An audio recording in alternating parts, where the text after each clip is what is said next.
Hey everybody, welcome back to Word Balloon, the comic book conversation show. John Suntress here. Mitch Gerads is back. You might have noticed a pattern in the last few episodes. I'm going to be talking to the entire Strange Adventures team. It wraps up with Mitch. We've had Doc Shaner on, Evan, and also Tom King to talk about this series. Well, now it's Mitch's turn. All three of them are coming to C2E2, and then later this summer, as the series progresses, in August, they'll all be at Terrificon as well, and I'm really looking forward to seeing them. I am psyched for Strange Adventures. As I've said in previous interviews, Tom King was kind enough to send me the first issue, so I got to read it, and that helped inform my conversations with Tom, Doc, and now Mitch. Of course, Mitch, the last time he was on, we were talking about Mr. Miracle, and God, I've just been a fan of Mitch and Tom's collaborations when it comes to Sheriff of Babylon, the times they've worked together on Batman, his work on Heroes in Crisis, along with Clayman. We could talk briefly about that. But also, I just love the fact, and really it comes through in both, or really all three, Sheriff, Mr. Miracle, and now in Strange Adventures, that especially when Tom is working with Mitch, those are straight-up dramatic comics. I mean, I'd say the same thing about a lot of Tom's runs in general, and I think Mitch says the same thing, that Tom is that kind of writer, where the drama is just as important as the action to the story. But I really think that certainly Mr. Miracle was a very internal piece. The Adam Strange story in Strange Adventures is very internal as well. That internal monologue, I think, gets exposed as the series goes along. It looks fantastic, and it looks adult in the best possible ways. It's going to be a Black Label book. We talk about the change, that it is a Black Label book now. Also working with Evan, Doc Shaner, and the fact that they are collaborating together, though separately. And it's a great collaboration. It makes for a very interesting narrative in the story. But I really think Strange Adventures is going to stand out in the same way that the Vision, King story, and also Mr. Miracle have stood out, and really, people have taken notice. So it's great to get Mitch's perspective on the project. We talk about his career. His career prior to comics has some really funny, interesting stories as well that you'll catch in this conversation. I'm really happy to welcome Mitch Gerads to today's Word Balloon, brought to you by the League of Word Balloon listeners. As always, League, thank you greatly for your support via Patreon, patreon.com/wordballoon. That is the place to go if you want to check out Word Balloon's Patreon page and subscribe and help be a sponsor to Word Balloon. Word Balloon is free, but if you want to help out the cause, patreon.com/wordballoon, or the Patreon ad that you can click on and it'll take you to my Patreon page right at wordballoon.com. But as always, thank you for your support, League of Word Balloon listeners. Word Balloon is also brought to you by Aftershock Comics. Now, this is going to be a great month for Aftershock. They've got John Layman's The Man Who Effed Up Time debuting next week. In fact, I'll be talking to John about that next Monday here on Word Balloon. There's also Zach Thompson's Undone by Blood, God Killers by Mark Sable. They will join the shelf space of Aftershock with great books like Animosity by Marguerite Bennett and Raphael De La Tour, Baby Teeth with Donny Cates, Gary Brown, A Walk Through Hell from Garth Ennis and Gordon Suzuka. So many more great books from Adam and Adam Glass, and Paul Jenkins, Tim Seeley, Cullen Bunn, Phil Hester. So many great people that have been on Word Balloon and are writing some incredible Aftershock books. Stephanie Phillips and Matthew Klickstein, a couple newcomers to add to that list.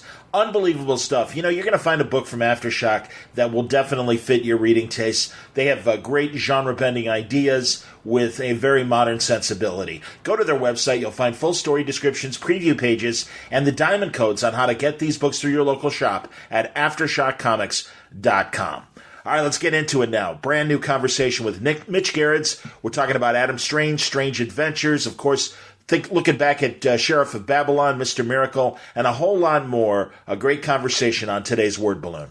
Mitch Gerads, welcome back to Word Balloon. It's been about a year or so since we talked, and I'm happy to welcome you back, and really excited to, have we ever met face-to-face? I don't think we have. I think we might have, real briefly at some show, I think. Okay, all right. I wasn't sure. I think it was an in-passing wave. Yeah. I know you. You know me. That was it. Okay, yeah. No, and that's possible and everything, and forgive me if not. But yeah, like I was saying to you off the air, Tom King, Clayman, and I, and Clay's wife, we had a great time at Terrificon last year. And awesome. I just had Tom and Evan on. and both are like, hey, we're coming to C2E2, and I knew you were coming as well. And Clay, I actually just listened to Evan's Word Balloon this afternoon. Oh, that's great. No, I've been dying to meet him and get him on Word Balloon for years, and love his stuff. And I don't know if I don't think I said it on the air. Kyle Latino, great Indianapolis artist. Yeah, absolutely. It's been forever since I've seen Kyle. Me too, man. I don't know what he's doing these days, but he's a wonderful illustrator, and he's drawn a couple pieces for me over the years. And one thing he sent me was this great combo sketch of Sean Connery, James Bond, along with Patrick McGowan as number 6 from The Prisoner. Together. Oh, awesome! I know, and it's got it's them in front of the numbers 6 and 7. It's fantastic. That's right in Kyle's wheelhouse, too. Oh, God, yeah, and mine as well as a fan. So, yeah, I loved it. But he sent it to me in a mailer, and it had this great Iron Fist sketch on it, and it was one of Evan's sketches of Iron Fist. Oh. And he even wrote on there, Doc Shaner sketch. I'm like, oh, that's hilarious, man. So I've kept the mailer, the envelope ever since as well, because I'm like, oh, that's awesome. I got a little Evan Shaner piece now.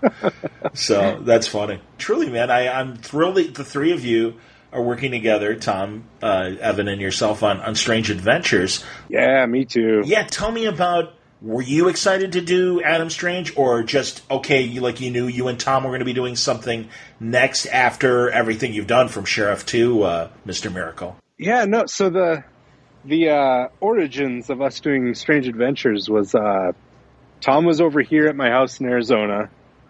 He's, as most people know, he's the godfather of my child. Yes, indeed. And so we were out here for the baptism, and I was probably on Mr. Miracle number 10, probably.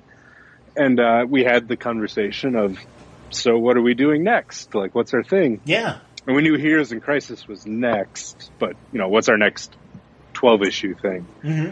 And we kind of sat around and talked, and we were right next to my bookshelf with all my books, and I saw the Adam Strange book there, I had the Andy Kubert, the Kubert's book. I can't remember, Man of Tomorrow. What was it called?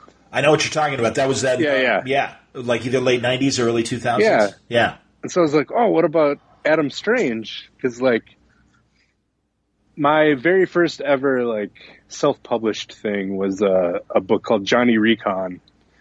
And it was pretty much inspired by Adam Strange and John Carter of Mars and Flash Gordon and all these things. That's awesome. So I was like, oh, that'd be fun to do, and be fun to do space and all that, because I haven't done a lot of that. A little bit in Mr. Miracle. And Tom's like, yeah, that sounds good. And then I brought Tom back to his hotel room, and the next morning he pitched me on the drive to the church, the entire 12-issue thing. And the part that I always laugh at is, so we're in the car, and he's telling me all about it, and he was like, and the big thing that makes us unique, and the big thing that's going to sell it is we're going to get a different artist. I'm like, what? Wait a minute. What are you talking about? I'm trying to feed my kid here. But then he explained why it would be 2 artists. And I was like, well, we have to get Evan for that. There's literally no other person. He's already worked with you. He's already, a longtime friend of mine. Sure. And he's amazing. Yes, indeed. So all of those. We just need to get Evan on board. I don't think I even asked Evan. I think I just texted him and told him what his next thing was. He's like, all right. Now, did you, and I'm assuming, and again, I've already read the first issue, but I like an idiot, I didn't ask Evan. Evan is doing the idealized Adam Strange stuff, and are you doing the real world stuff? How is that being divvied up? So how it's being divvied up, and this seems to be, I think there is some maybe miscommunication in marketing, because marketing has said in the past that Mitch does the Earth stuff and Doc does the space stuff, and some of the idealized blah blah. But what it actually is Adam has written this book, a memoir of his time on Ron, and so, but some of the validity of that book comes into question. So that's the that's the main plot through the whole book. Yes. And so my take is that story, and then every time Evan's panels come in, that's Adam's side of the story. So that's from his book, Strange Adventures. So is it okay? And then Adam's side of the story in Strange Adventures, is that the idealized, like, heroic portrayal? Yes. Yeah. Yep. Okay. And again, it's what Adam says happened. Right. But obviously, there's a truth behind that. Yeah. So then the impetus of the book then is Mr. Terrific maybe learns that the book isn't all it's cracked up to be, and so it's kind of this investigation, and I don't know, it's really cool. Tom has outdone himself. Absolutely, and I just want to make sure, obviously, that it is in the solicits that we see Mr. Terrific. Yes. Okay, because yeah, I mean, Tom was great, and he sent me the first issue already, which was incredibly generous, and I'm really glad. And you already had me at hello when I heard you guys were doing Adam Strange. There was just no way, because we wanted to keep the Mr. Terrific thing completely secret until it's revealed in issue 1. Yeah. But with the nature of solicits and news, and issue 2 cover had the T-spheres on it, so we figured instead of trying to hide it, we would just roll with it and get people excited. Well, and that's great. And honestly, I also like how we arrive at Mr. Terrific being the investigator of the story. And I won't go into detail, but it's a great conversation that Adam has. The Mr. Terrific side is fun too, because he's not a character I've ever cared about. When Tom told me about him, or we were going to use him, I was like, really? Stupid name and the even stupider jacket? Fair play. And after talking with Tom and then talking with a friend of ours, Julian Lytle, who's a big Mr. Terrific fan, like kind of hearing his side, and then, oh my God, after reading Tom's first script with Mr. Terrific in it on my side, like, he is now, no joke, this isn't marketing, he's one of my absolute favorite DC characters now. The way Tom writes him, he's such a badass. I love it.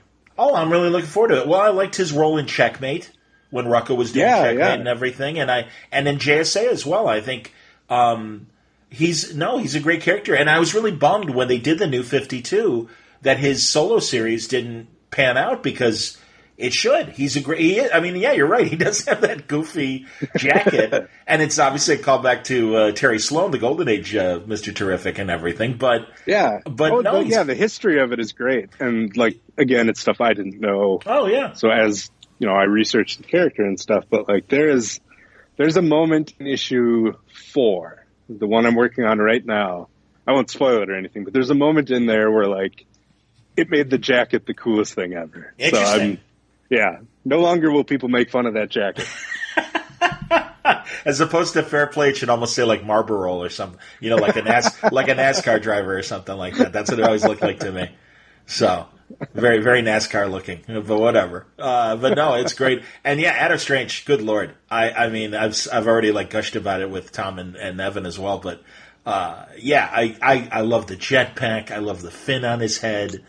Oh yeah, the whole aesthetic is amazing. Yeah. No, and I want to read Johnny Retcon now, because I think I remember that title back in the day, and I'd be curious to read it, absolutely, because I do. I love any space hero, classic space opera, like you said, from John Carter to The Lensman of Doc Smith and the old sci-fi pulps, and Captain Future at Hamilton and stuff. All that stuff just fascinates the hell out of me, and all the Flash Gordon ciphers and stuff. And it's great because Evan was very, whatever. It's, poor man's Flash Gordon at the end of the day.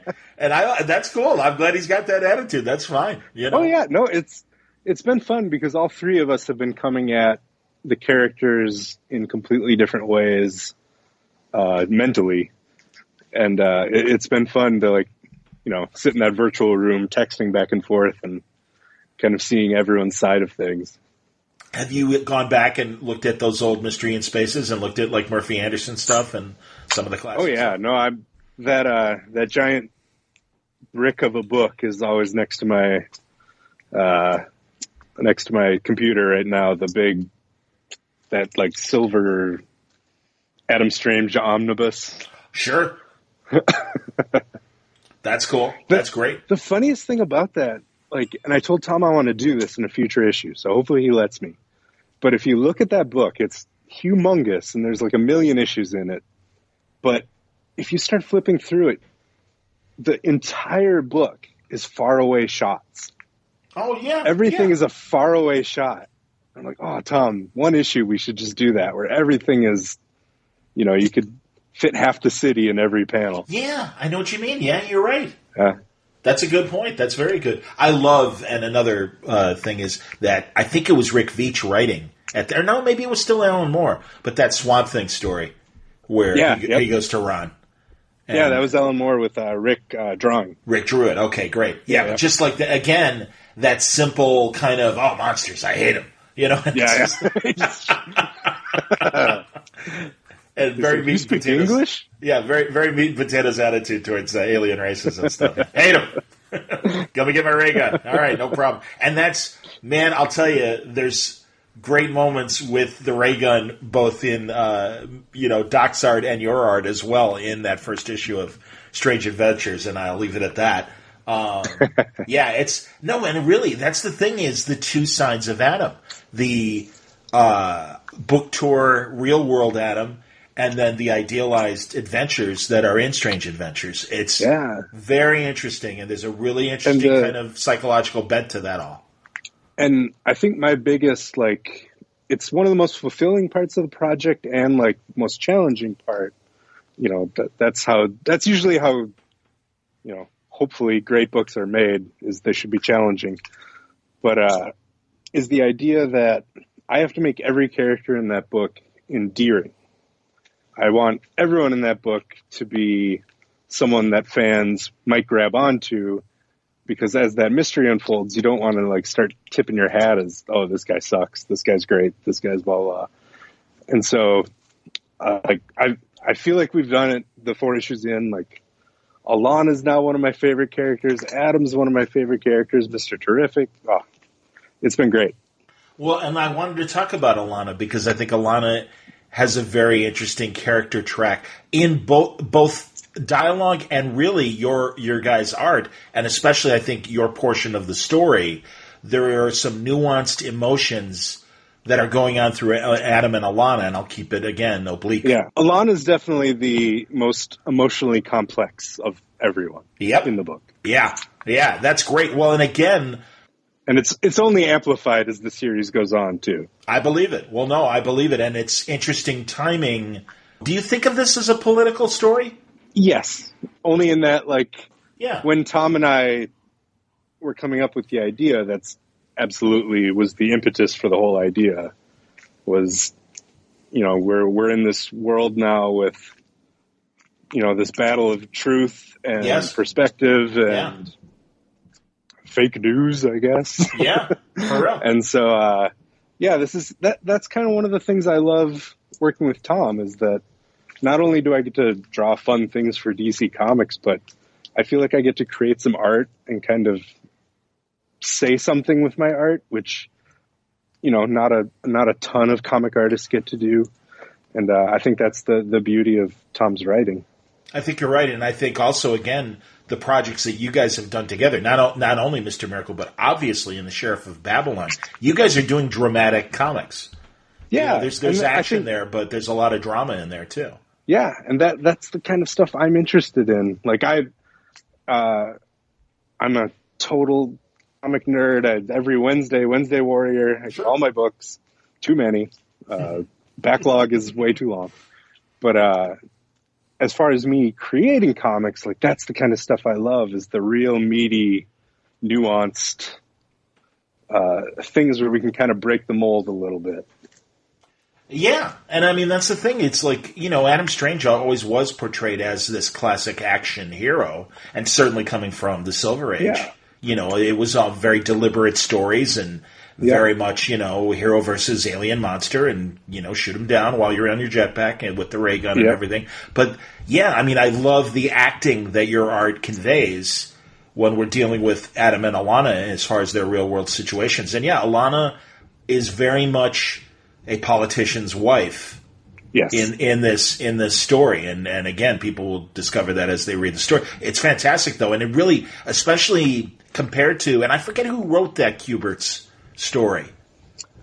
Geez. It's okay. Yeah, but I like, remember. but the idea. It's beautiful. Absolutely. No, it's Adam and Andy at their best. And truly, no, it is. And it also evokes that great Silver Age Adam Strange aesthetic as well. Yeah. But I like it's pretty misogynistic, but yeah. Well, and you're right about that. And also, I also felt that like either all of Ron, except for maybe Zaradeth, were kind of intellectually challenged and not as smart as. Whatever, including Alana and everything. And obviously that's not the case in your guys' story. Alana very much is aware of what's going on. And again, almost a political, very, very Robin Wright House of Cards. Exactly. Like if you go back and read those old issues, Alana kind of broke the mold a little bit on female characters of that era, especially because she's always right in there with Adam. She's got the ray gun. She's got the jetpack. That's kind of one of our inspirations of making her such a powerful character in our book is that kind of, if you look at that old, the old Murphy Anderson and Carmine and Gardner Fox and all that stuff, they're very superficial on the outside, but there's so much story meat in there. Like I said, I've always loved that stuff. And in fact, when your guys and those initial when the project was announced and also those initial covers, it got me really excited. And I even went on eBay and bought a bunch of like reader copy, reasonably priced Mystery in Space and Strange Adventure comics, and it's great. And a lot of it is Joe Kubert, like late '60s, early '70s cover art. Oh yeah, and I love that stuff. Yeah, that was one of the more annoying things. Like doing shows with Tom before we really started in earnest on Strange Adventures is Tom and I's favorite thing at shows is we go find a retailer booth somewhere and just flip through the old books. Oh yeah. And I would always go to like the Mystery in Space section and find these amazing Joe Kubert covers and get all excited. And then you'd crack them open and you're like, oh. Oh, all right. Yeah. No, I know. That's interesting. Well, I don't want to like even think about spoiling for the story. I will say that I noticed a couple days ago, and maybe this was already planned, but that the book will be a Black Label book. No, that was originally wasn't. I don't think that's giving anything away. It was originally just a normal DC book, but then actually what started it is we have this preview that's going to be in all the February DC books. Okay, and there's in one of the pages, there's a sex scene that I've drawn, and DC was like, well, we can't put that out there. So like Tom and I were like, oh, we'll just throw a black bar over the panel and say, read Strange Adventures #1 to find out what happens here. And they're like, oh, we can't even allude to it. This is going to be in Scooby-Doo or whatever. That's true. And so eventually Tom and I just figured out, all right, well, we can just delete that page from the preview. It's not a big deal. Sure. So we did that, but then I think that sparked an internal thing at DC where they're like, oh, we really have to look at the content of our books because they have that new initiative now that they just have the 3 labels now. They have DC Kids, the DCU or DC Proper or whatever it's called, and then Black Label. Right. And so they kind of came up with this list of rules that would require for each one. And ours, they came back to us and they're like, you guys would have to redo a ton of stuff in your issues in order to be DC. Wow. Or we can just call you Black Label and you can go do your original vision. We're like, well, of course we'll do that. Sure. Now Black Label's more of a rating really than it is a label unto itself. But I think that's okay because it should be for older readers. Yeah, and this I agree. This is where you can tell the more nuanced stories. Yep. And hey man, like you, Wednesday Warrior, love a good, straightforward all action book. That's okay. But yep. I do think the ones that stand out are the exceptional ones that really, where it is okay to have, 10 pages of talking heads or a really intense dramatic scene with these heroes. Yeah, I mean, Bendis has said it for years, and I agree with them. It's like we've seen a million of the fights, but there's a ton of potential conversations that these characters can have. Oh, yeah.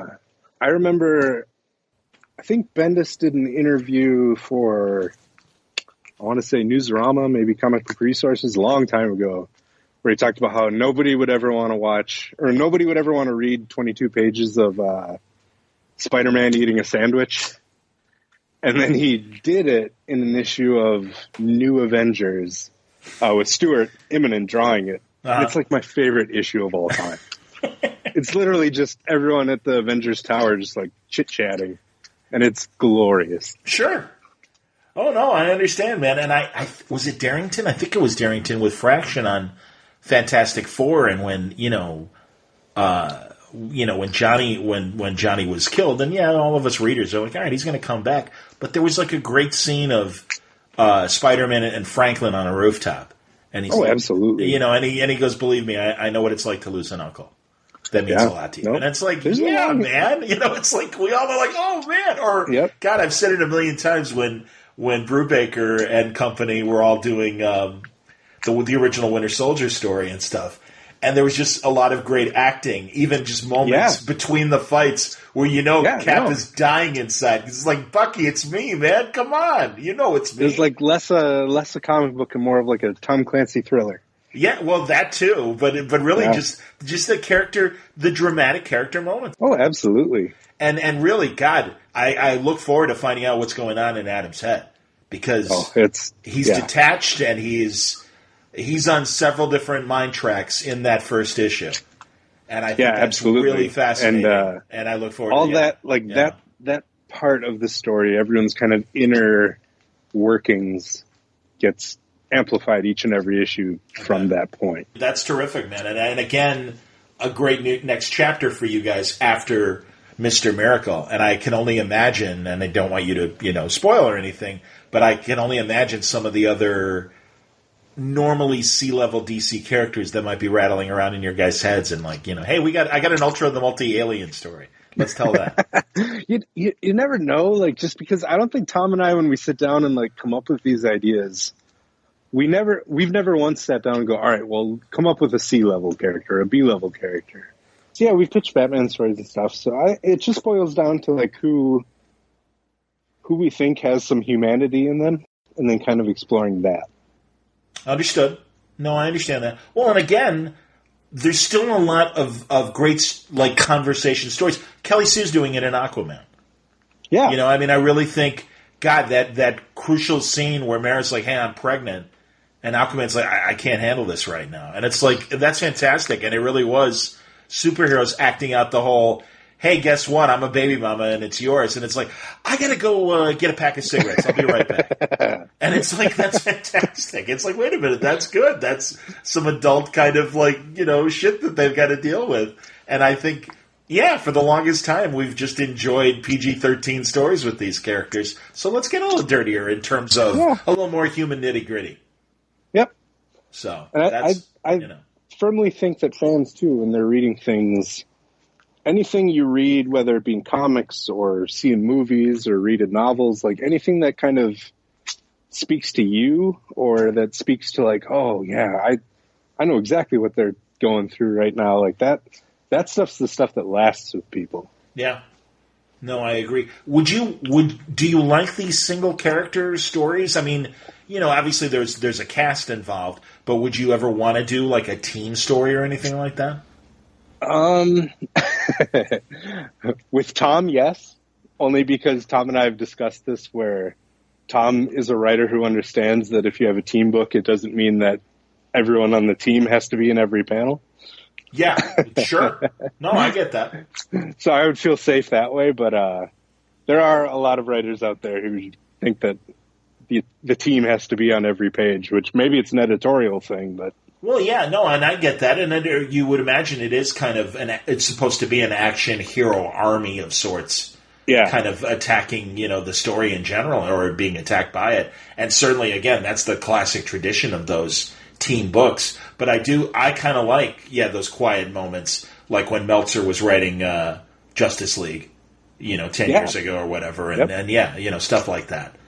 I think there's a way to write a team book that I don't know if I've really seen in comics, and it's kind of inspired by like The Walking Dead show, where it bounces around. Like, oh, you might get an episode this week of this group, and then next week you might get a Rick episode, and then the next week, and then finally, like 3 issues later, they all get back together again. I would be interested in that. Understood. That's cool. You briefly mentioned Heroes in Crisis. Did you do one issue, like 8 or something like that, with Clay, or I did 2. I did 6 and 8. 6 and 8. Okay. Yep. And then Clay did all the interview pages. I see. Okay. Yep. All right. Now that makes more sense and everything. Okay. Now I'm with you. Hey, man, that was a great, complicated story, and again, I appreciated the intellectual drama behind it, and also I think your guys' acting with the art and everything that you had to convey. Clay is easily one of the best artists in comics right now. Yeah. Well, good. You're no slouch, Mitch. I mean, that's, and I understand what you're saying, and I agree with you. And again, that was there's a great example of a Justice League book that has had kind of quiet moments where and again, it was a quieter book. It really was kind of an internal book rather than for sure, yeah, a lot of slugging, obviously. Yep. So, well, how's the how has the accolades for Mr. Miracle been? Obviously, I'm sure it's gratifying, but does it get in the way of the work? Does it put more pressure on you for the next project? How do you feel about it moving forward? I mean, mostly it's just energizing. Like, good. I've been around comics my entire life, literally from when I was born. I had 2 older brothers who were super into comics. Cool. So I kind of grew into a comic world already. And me and my brother Greg, we would go to San Diego every year when I was a kid, and we'd go to the Eisners and get to watch it. And I thought it was so cool to see all these guys that draw all my favorite books up there. And then to be a part of that, like, it's hard to put into like words, because it literally does mean the world to me. That first Eisner especially, that was like, I got choked up after I did good in the speech, but after that I was pretty choked up. That's great, man. And then I did not see the other one coming at all. I was 100% sure that I was going to be fine just drinking and watching the show. Was the first Eisner also for Mr. Miracle? Were they both for Mr. Miracle? So the first one was for Best Artist for Mr. Miracle. That's great. And then the next year was Best Artist again, and then Best Limited Series for Mr. Miracle. God damn. Nice going. Jesus. I know. That's great, man. So it's mostly excitement. I will say, when we started Strange Adventures, I think there was a moment there where Tom and I were pretty worried. Only in that we felt like we hit this vein with Mr. Miracle where Mr. Miracle had a lot of darker themes and stuff that we normally touch on, but it also had a lot of comedy and a lot of romance. Yes. And these things that readers really grab onto. And we were coming up with Strange Adventures, and we realized there's not a ton of comedy, and there's not a ton of like overt romance. And we're like, oh no, like, what have we done? This is why we need Doc. And so we were a little worried, but then I think as we fleshed out the book more, we were like, oh, we're on to something. I think so you're like onto something. a good way Tom always explained it was, if you think of like TV from a few years ago. So if you think of Mr. Miracle as Stranger Things, Strange Adventures is more like True Detective. It's like, all right. Sure. Yeah, that's fair. No, I get that. Absolutely. That's cool.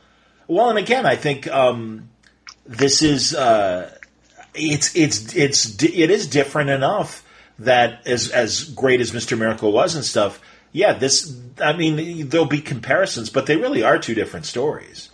So, very much so. Yeah, so I think, especially like the stuff of going back and forth with me and Evan.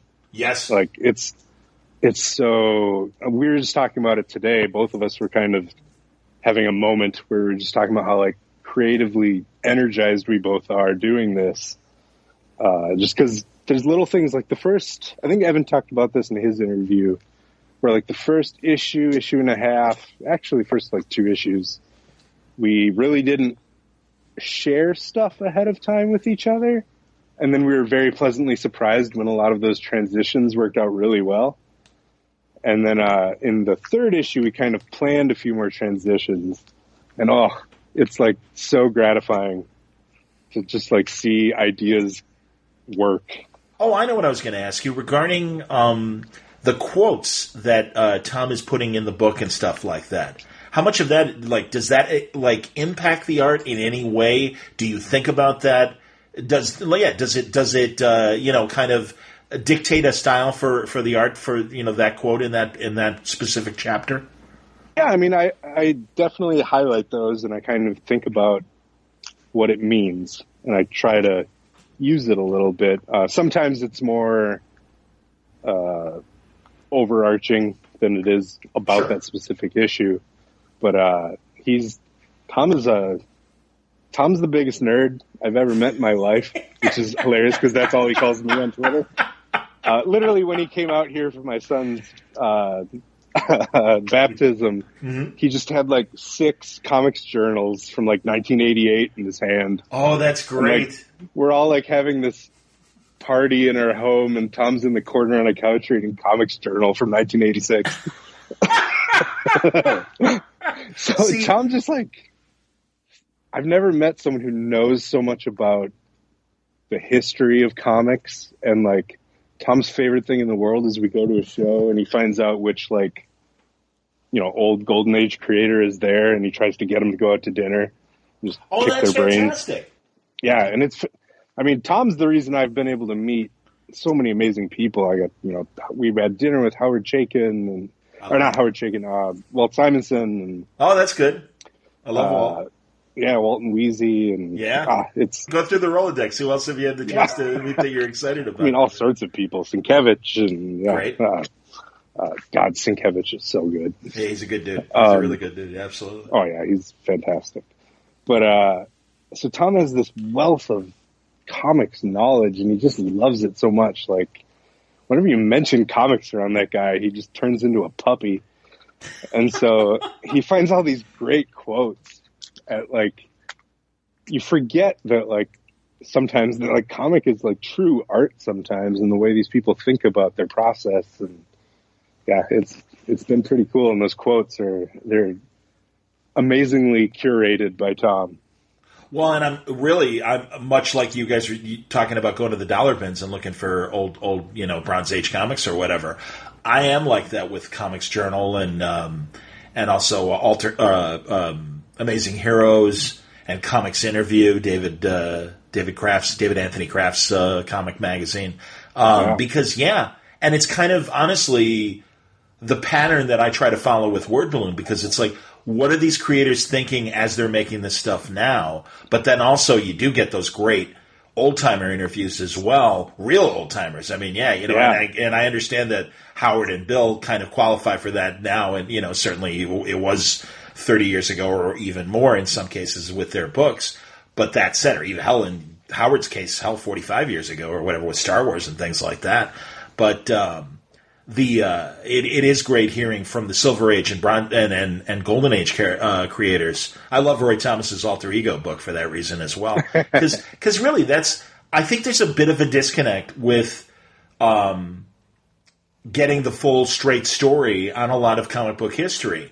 And it's great that stuff existed, and you got it right from the horse's mouth of, no, this is when it went down. I mean, we don't even know, because it really is a pastiche of various versions of the same story, technically who created Barry Allen, that Barry Allen Flash in the 50s, because, I mean, you literally have Robert Kanigher and Infantino and John Broome and all these other people that were, possibly in the mix in terms of, designing and coming up with the ideas for the character. Mm-hmm. Yeah, and, like, there were so many great moments, too. Like, one of my favorite parts about Mr. Miracle was all the stuff with Jacob, Mr. Miracle and Barda's son, and Funky, Funky being the analog for Stan Lee, obviously. Yes, indeed. And Jacob was our, like, quasi-analog for Jack. And so all those scenes are actual, like, moments that Jack and Stan shared that Tom knew about from reading interviews and talking to people and stuff. So, like, each one of those weird interactions with Stan as the babysitter, like, came from a very real place. Like, in issue 12, the final scene with those two are the actual last words that Stan ever said to Jack before Jack passed. And wow. yeah, it's just this really cool, like, wow, that's going to be in this comic that we created. And, like, that's going to be a moment in history I get to always, like, cherish. And then it's also extra cool because Jacob in the book is my son with black hair. So that's great. Jesus. I remember when you had Jacob. That's fantastic. You know. Yeah. And I'm sorry, what is your son's name? West Allen. West Allen. Fantastic. That's great. Because I am a nerd. No, that's good, man. That's fantastic, West Allen. I actually have a page in Flash 750, and it's centered around my son. So I was very happy great. about that. That's really cool. So, as named West Allen, does that tell me that you're a Wally fan first and a Barry fan second? Yep. That's all right. I am those. I mean, specifically the Waringo Wade stuff. Like, that's great. That is great. That formed so much of me, and, like, it actually formed a lot of why I like to work on these kinds of books with Tom, because those Waringo Wade Flash issues, they're all about family and they're all about relationship. Yes. And, like, that's kind of where that love of that kind of story began for me. That's fantastic because, you know, I was never a big Wolfman Perez Titans fan. I appreciated it, but I just wasn't reading it as much. What I was reading was Wally's solo book, and I loved the progression from the 80s and that responsibility of carrying on the legacy with Barry, and then the expansion of the family as it progressed into the 90s. And in addition to that, I always appreciated that initial thing with Wally and Dick Grayson and Roy Harper and Donna Troy, that they were the original sidekicks forming the Titans, and that role in the 80s. And there really were, I think, two generations of comic reader fans that it was like, they absolutely identified with those characters because they were teens getting into their 20s along with the Titans as they were getting older. So it really, and it was really, I mean, you know, and I was in my, like, you know, 20s and 30s or whatever, I guess, in the 80s and 90s. And again, I respected it all, but it was really interesting to see in, I'm trying to remember if it was Infinite Crisis specifically where Barry came back, and there were a bunch of people my age and older like, oh, it's great to see Barry back, and everyone going, all the Wally fans go, hey, wait a minute. What are you doing to our Flash, man? Hold on. And that's totally fair because, good Lord, for 25 years, he was the Flash. And it was a great, I mean, obviously it bled into the Justice League cartoon as well. And in the best way of, hey, here's a young superhero that's trying to, you know, carry on the tradition of his, his uncle. Yeah, it was a great idea. It was really like the original legacy story that even better improved upon from going from Jay Garrick to Barry in the 50s and 60s. Oh, it's my one gripe about current Barry Allen is I think a lot of people loved Wally so much that they put a lot of Wally in their current writing of Barry Allen. He's a little more witty than he ever was before. Sure. Yes. I'm like, hey, that's Wally's thing. That's funny. Have you talked to Josh about that? I think I have, yeah. That's fantastic, man. No, that's great. He seems younger. And again, it's, you know, part of this whole rebirth and, you know, it's going to be interesting. Will they properly age the characters? And I know there's rumors of what's going on with 5G and all this stuff, but honestly, in terms of like the lost years that happened because of Dr. Manhattan, how quickly will they address that? And would the characters, you know, revert back to older versions of themselves, like in terms of mindset? And I only know a little bit because it's kind of weird working on these books like I do, like Strange Adventures and Mr. Miracle. Not only are they kind of outside of all that, but also they're 12 issues long. Sure. So, like, for the most part, I don't get read into any of this DCU stuff. The only time I get read in is when Tom calls to gripe about something. And then I get to hear all about it, which is fun. I understand. That's all right. That's cool. And again, but that's honestly, and I'm not saying this in any other way of understanding the difficulty of trying to tell new stories, but also satisfying your core audience. Oh, and absolutely. I'm all for stuff like that. I'm a firm believer in that stories should be different, and I want to read different kinds of stories, and they don't have to be things I like. They just have to be different. Well, different and good. Yeah. Yeah. I'm with you there. Well, look at Iron Man across the street. And Tony wasn't necessarily like the great wise ass that he's become since Downey, imprinted that on him for 12 years. Yep. So, and again, I like it. I think it's great. It fits. Yeah. It makes sense. I remember, I haven't read them as an adult, but I remember when those issues came out where Tony was like a teenager. Yes. I don't even remember how it happened, but yes. I remember really enjoying them at the time. That's interesting. Well, again, and you were a young man back then too, so I can appreciate that. It was also Jim Chung, so he's really good. I love Jim. Yeah, I agree with that. Yeah. I absolutely agree with that. But yeah, and again, that shows you like where a character is until the right creative team gets behind it and suddenly makes it the big deal that it became. Yeah. Because good Lord, that they really were running out of ideas with Iron Man at that point. For real. For sure. Like it. Yeah, it definitely seemed like it. So, well, and also, isn't it interesting too? I was wondering, and again, I'm not looking for dirt that you can't talk about, but I wondered if Mr. Miracle. Obviously they're working on the New Gods movie, but I wonder if the Mr. Miracle story would inspire any sort of other media adaptation of what you guys did with Mr. Miracle specifically. Well, it's no secret that Tom's co-writing the script. So right. I'm sure there will be a lot of our book will probably show up, I'm sure. Yeah, I don't know how they attack the characters as a group and how mythological it's going to be and how real world it's going to be either. Yeah. The New Gods, that's a scope project if you've ever seen one. I think the way to go about it would be,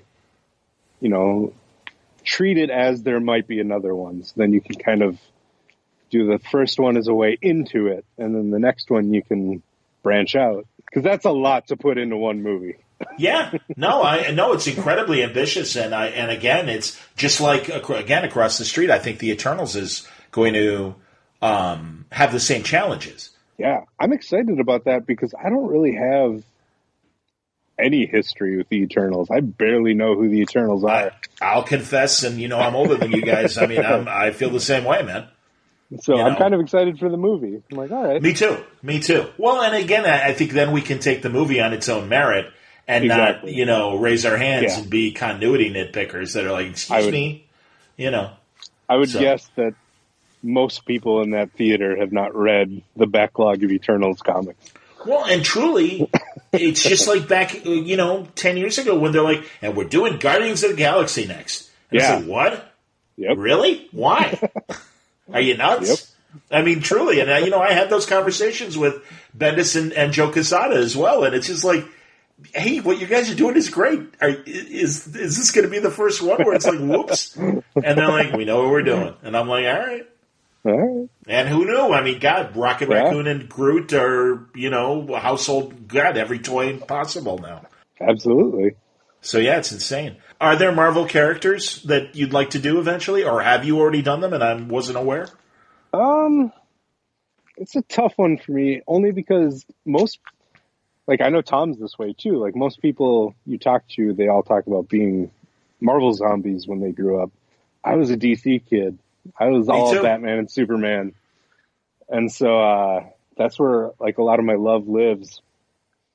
But obviously I read a ton of Marvel. I don't know about characters I would want to work on. Okay. Visually, I think Moon Knight would be really fun, but I feel like he's a tough character to crack story-wise just because I think a lot of what makes him has been done and done well. Sure. So it's kind of trying to find another niche. I think the only character at Marvel that I'm like, yes, I would love to do that would be Daredevil. Cool. I could see you doing a Daredevil. I think you do a great Daredevil. There was almost a point where I did.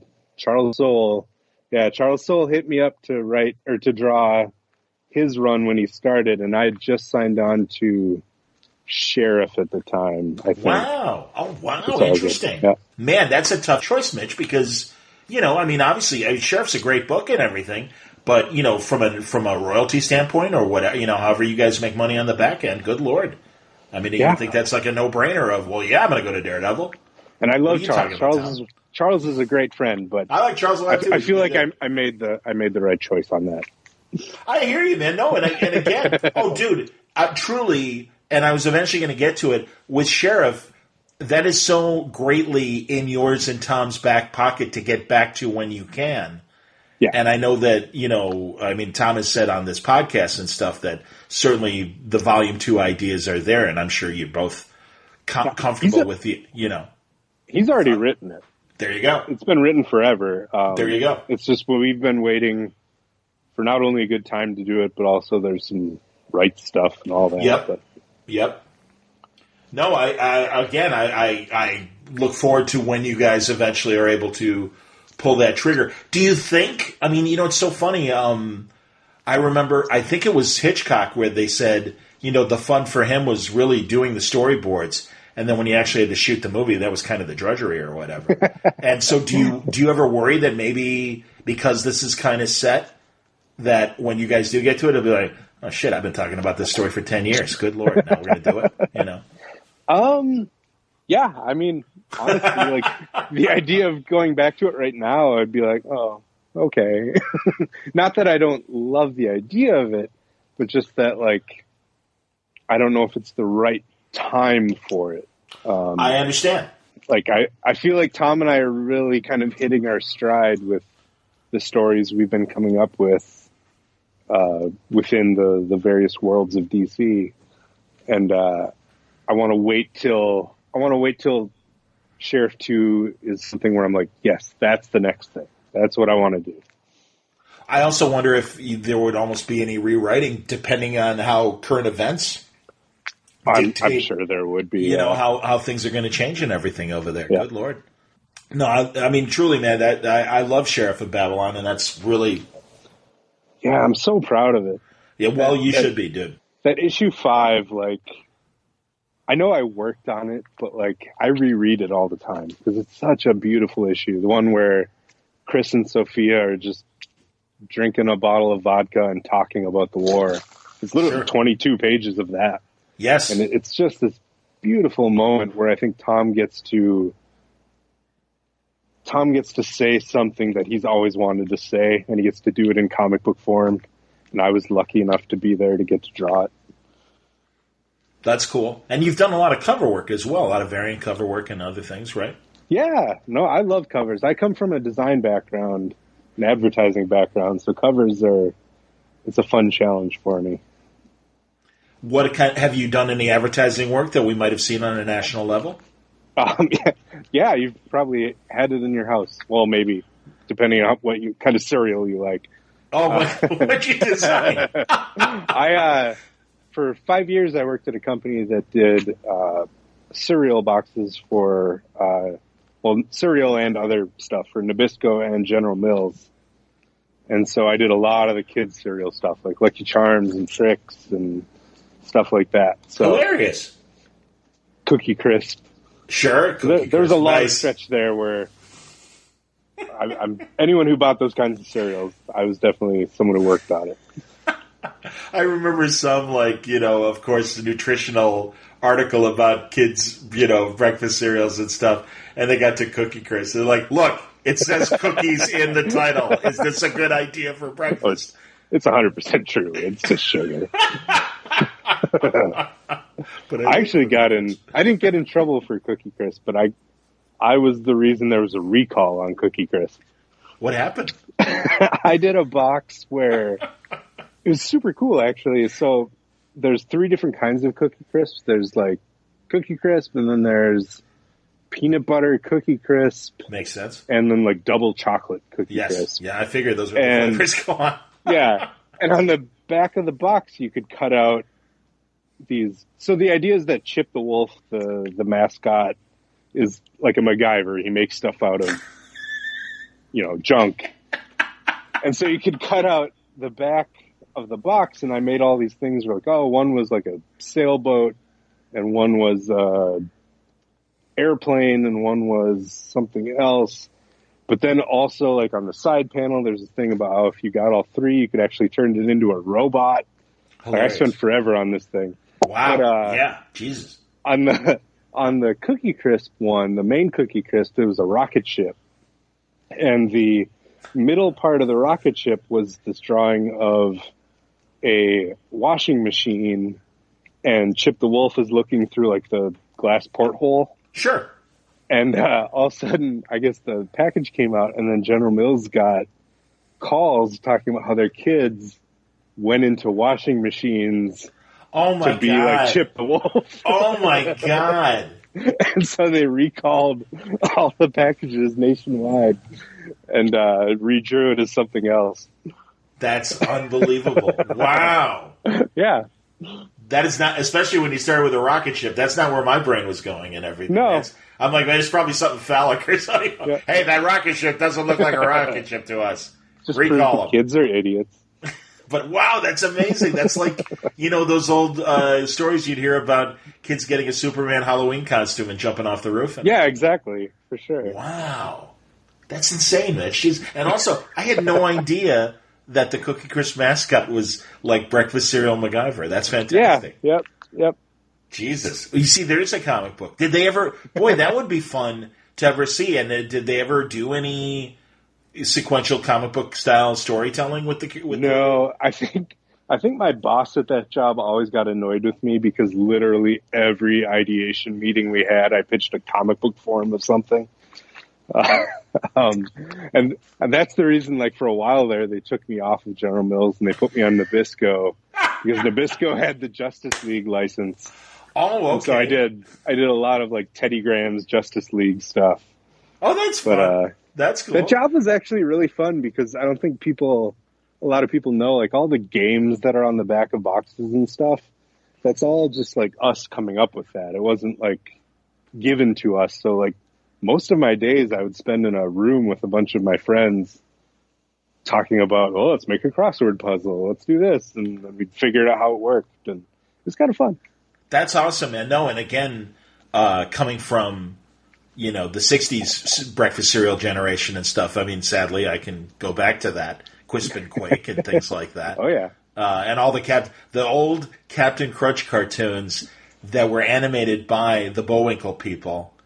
And literally you can find on YouTube like 90-second or 2-minute Captain Crunch commercials that absolutely are a mini cartoon.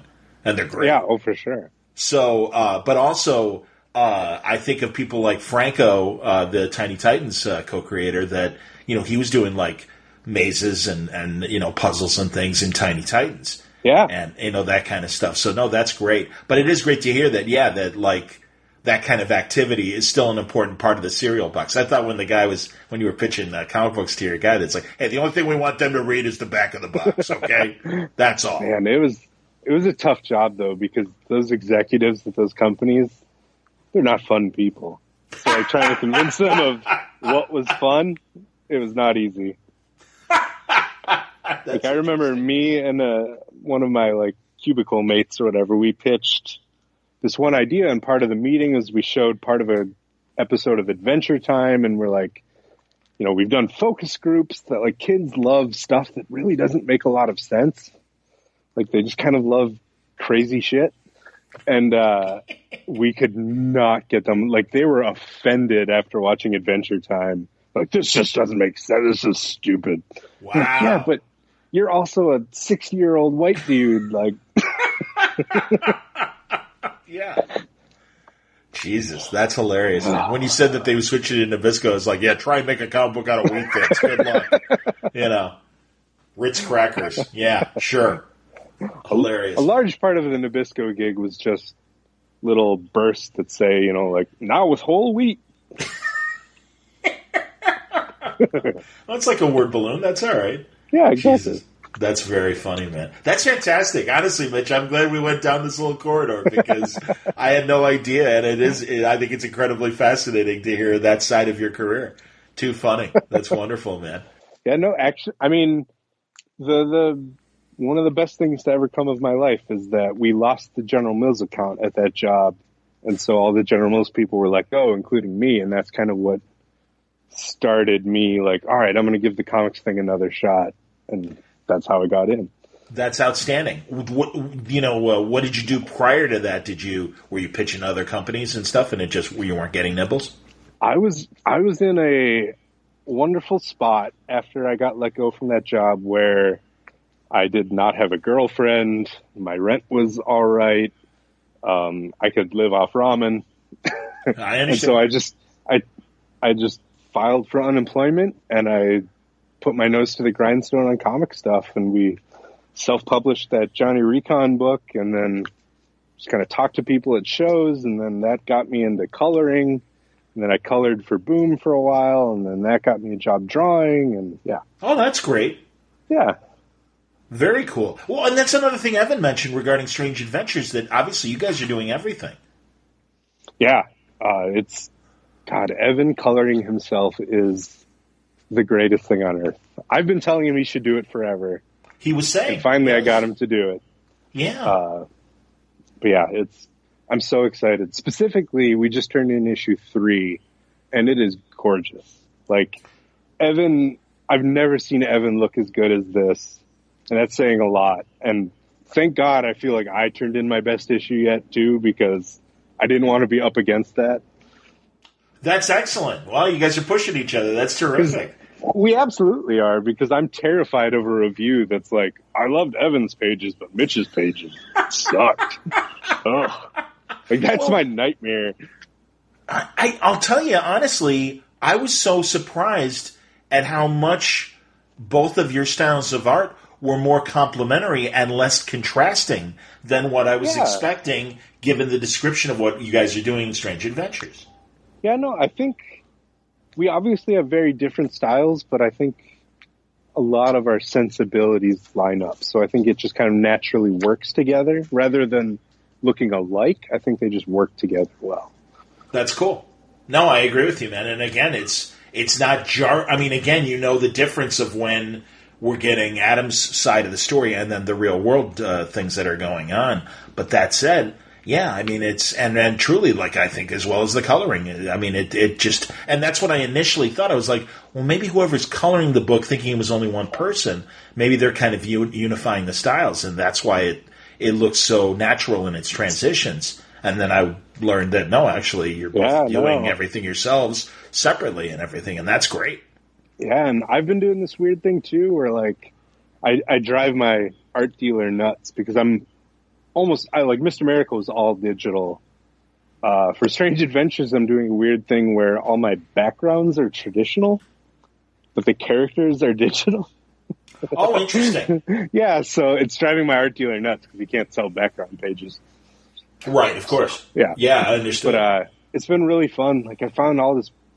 I just got so into artists that I admire from that kind of, like, turn-of-the-century artists, like Norman Rockwell and Mitchell Hooks and all Kobe Whitmore and Fuchs is Hopper in there?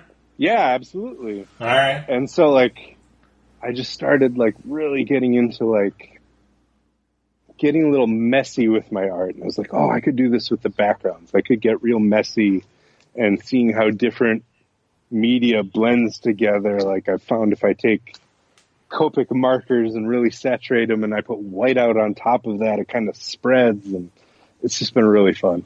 Interesting. That's cool. Yeah. No, honestly, man, I am blown away by the first issue, and I think we're in for a hell of a ride with this story. And also, whatever you guys have planned beyond this. I mean, you're at the beginning and everything right now, as you say, working on issues 3 and 4.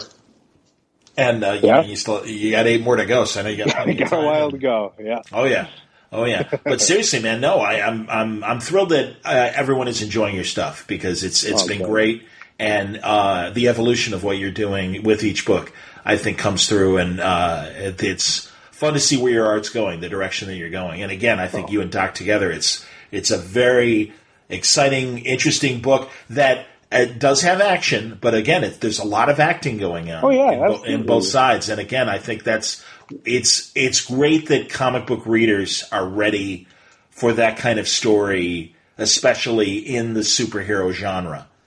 And I do think that's great. And I don't agree. I mean, and again, believe me, there's someone in their 50s that's been reading this since they were 5 years old. It's cool that, the medium's kind of grown up with us. So it's been so cool to see reader reaction to things like this, and to see people recognizing themselves in the work. Like that's the coolest part. Like every time I go to a convention and someone mentions Mr. Miracle, about how like it helped them with something, or they saw something about themselves in it, like that makes the heart grow 10 times bigger. I bet. No, that's wonderful, man. So we mentioned, C2E2 in a couple weeks, end of February, for people potentially coming, and join us in Chicago in the height of winter. I know. The hell are you thinking? I'm in Arizona. I'm from. Well, I know exactly. For you, it's a good climate change. So yeah, that's good. Yeah, you guys. It's a treat to like go to cold weather stuff. I understand. But I do C2E2, and then like I literally come home back to Arizona for a day, and then I get back on a plane and go to DC. And Tom and I are doing a bunch of signings for the release, because unfortunately the book comes out the Wednesday after C2E2. Like, wow, it is that fast. It's a real bummer that we were all together. We're going to be all together for C2E2, but the book actually doesn't come out till that Wednesday. Well, yeah, I don't know. Would they have any preview issues at the show or anything like that? We asked to see if they could sell like a version early, but they don't want to anger retailers. Well, I was going to say piss off the retailers. Sure, no, I can appreciate that.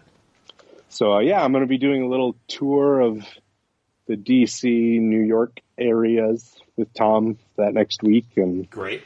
Yeah, and then I've got a whole bunch of shows scheduled this year. It's going to be murder on my schedule, but Emerald City, San Diego. I'll do San Diego. I'll do New York. Good. Terrificon. Of course, in August. Yeah. Me, Tom, Clay, and Evan are doing. What's it called again? It's in New Jersey. It's like East Coast Comic Con. Yeah, East Coast. Yeah. Yep. Sure. Yeah, we're all doing that one. And nice. Yeah, most of the shows, all of us are together. There's a few where it's just one or two of us, but understood. That's cool. Yeah. And does animation interest you at all? I heard you ask this on Evan's one. Yeah. I think for Evan, yes. Me, not so much. Like, the reason I love comics so much is the storytelling aspect, not so much the process aspect. So, like, I think comics are my, like, that's how I want to tell stories. And outside of that, I could get a job designing something. Or I don't know. Okay. Yeah. The idea of animation, like, I love animation, don't get me wrong. The idea of working in it, I don't know, is my thing. Gotcha. Okay. No, that's cool. Hey, man, seriously, like, you found your proper medium, because you're an effective storyteller, and again, I will say, if Ava DuVernay is listening, I would love to work on the New Gods movie. Hey, I certainly hope so. Good Lord. Design the movie poster. Yeah, design the movie poster, man. That'd be terrific. Jesus. Too funny, man. Well, really, this was a great conversation, Mitch, and we had a great one last time as well. But the breakfast cereal stuff is completely fascinating to me. So it's always a pleasure being on Word Balloon. I love Word Balloon. You're very kind. I appreciate that, man. And really looking forward to seeing you again face to face at C2E2, absolutely. And then we'll hang out at Terrificon. So yeah, it's going to be a fun year, and I'm glad. Truly, I always feel like with conventions, it's like summer camp. It's like all my out-of-town friends, It's like, hey, great, No, it's funny. Like at the end of con season, everyone's like, "Oh my god, thank God!" And literally, like, it's a week later when we're all like, oh, I miss my friends. Well, it's true, and it really is this time of year when everyone's kind of shut in with lousy weather that it's like, oh man, God, when are we? Oh, good, it's only a few weeks away. Good, I miss everybody. So no, you're right. By like November, it is like, all right, enough. Of course, now that I'm a dad, then the whole thing where I miss my kids, but I'm also having fun. Oh God, I can appreciate that tug of war. How old is your son now? He's 2. Wow, nice. Yeah, right in those terrible excellent. 2s too. Well, that's all right. This too shall pass. It's all right. So, but keep up the great stuff, man. Honestly, Mitch, I'm glad it's all working out, and it's a pleasure watching your art evolve. So, continued success, and really, it means a lot that you come back to Word Balloon. So, thank you. Really appreciate it. Thank you. Mitch Gerads, I'm looking forward to seeing him a couple times this year, and I'm sure you are as well. And all of us are looking forward to the start of Strange Adventures starting in March from DC and Black Label. And it's going to be a hell of a story. I'm telling you, that first issue blew my mind in the best possible way. I think we got 12 great issues on the way from Doc Shaner, Mitch Gerads, and Tom King. Thanks a lot for listening to today's Word Balloon. I hope you enjoyed it. It was brought to you by the League of Word Balloon listeners. If you like Word Balloon and you want to help out the cause, you can subscribe via Patreon. Thank you to my Patreon listeners and supporters, the League. Word Balloon is free, but if you want to help out the cause, it's patreon.com/wordballoon, or just click on the Patreon ad at the front page of wordballoon.com. But thanks a lot, League of Word Balloon listeners. And also, this Word Balloon episode is brought to you by Aftershock Comics. Great books on the way in February. John Layman's The Man Who Effed Up Time, Zach Thompson's Undone by Blood, God Killers by Mark Sable. They will be going along with some of your favorites like Baby Teeth with Donnie Cates and Gary Brown, and Animosity from Marguerite Bennett and Raphael De La Tour. All the great books that Garth Ennis does, including A Walk Through Hell with him and Gordon Suzuka. There's Stephanie Phillips, and there's Paul Jenkins and Tim Seeley, Cullen Bunn, Matthew Klickstein, Ted Anderson, Adam and Aidan Glass. So many more Aftershock great creators. Juan Doe in there as well. Go to their website. You'll find full story descriptions, preview pages of art, and how to get these books through the diamond codes to order through your local shop at aftershockcomics.com. Thanks again for listening. Word Balloon has been a pleasure, and this month, February, has been great. It will continue to be great with great conversations that I have coming up in the days and weeks ahead, so stay with me. Also, later today, you'll get my Episode 3 review of Star Trek Picard. You know I'm a Star Trek fan. Franco and I watched it. We have many thoughts and many questions. I hope you're enjoying those. I've been getting good feedback on those, and thank you for listening to them as well. Until next time, Word Balloon is a copyright feature of Shaky Productions. Copyright 2020.